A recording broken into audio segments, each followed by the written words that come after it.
Alright, so the last and the hardest system to solve is going to be a 3 equations, 3 unknowns. Now you have to have the number of equations as the number of unknowns that you're looking for. So if I have 4 unknowns, I have to have 4 equations to solve it. So with 3 unknowns, x, y, and z, and 3 equations, I can solve this system. So what we're basically going to do is it's called double elimination, or I like to call it double elimination. So basically that means you're going to use elimination twice. So you pick 2 equations, doesn't matter which 2, and you eliminate one variable. So if I'm looking through here, my first thought was maybe the 4 and the 2, but I'm going to have to use the same variable to eliminate the second time for the double elimination. So between 4, 2, and 5, nothing's going to easily eliminate 5. So I'm going to look to the y's. 4, negative 4, negative 4, that right there tells me, alright, let's go ahead and eliminate my y's. So we're going to pick 2 equations and make note so you know which 2 you choose. And we're going to just go ahead and we're going to eliminate y's. So I don't have to multiply either of these by anything. So I'm going to go ahead and say 4 plus 2 gives me 6x. Y's are gone. Z plus z is 2z. 24 plus 0 is 24. And that's one equation, so you're just going to hang out. Then we're going to go through and we're going to do the same process again, but with 2 different equations. So I can use 1 and 3, or I can use 2 and 3. We just have to eliminate the same variable.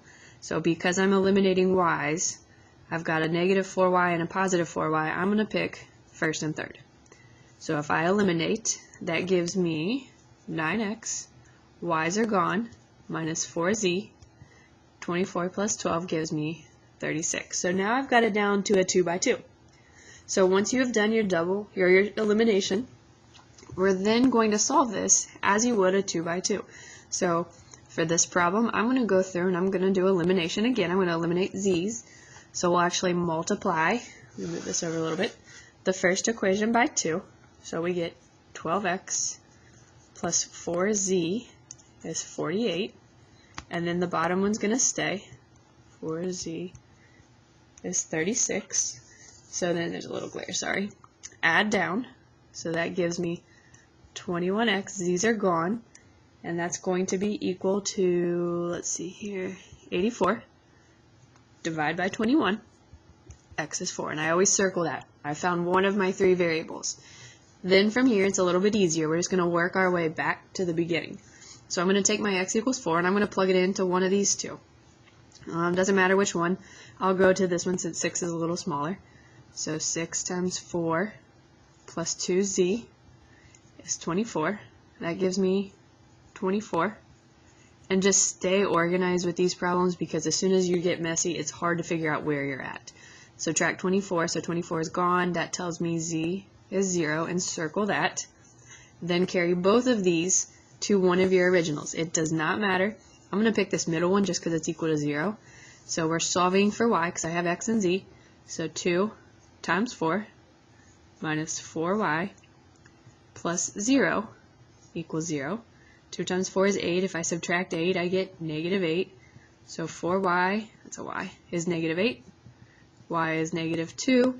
Now we just have to write this as an ordered pair. So x is 4, y is negative 2, z is 0, and there's the solution to that 3 by 3. Let's try one more. I'll do one more example here. Let's see if this will clear up. Alright, so negative x minus 5y minus 5z, and we've got my other 3 equations, 3 unknowns. I can solve it.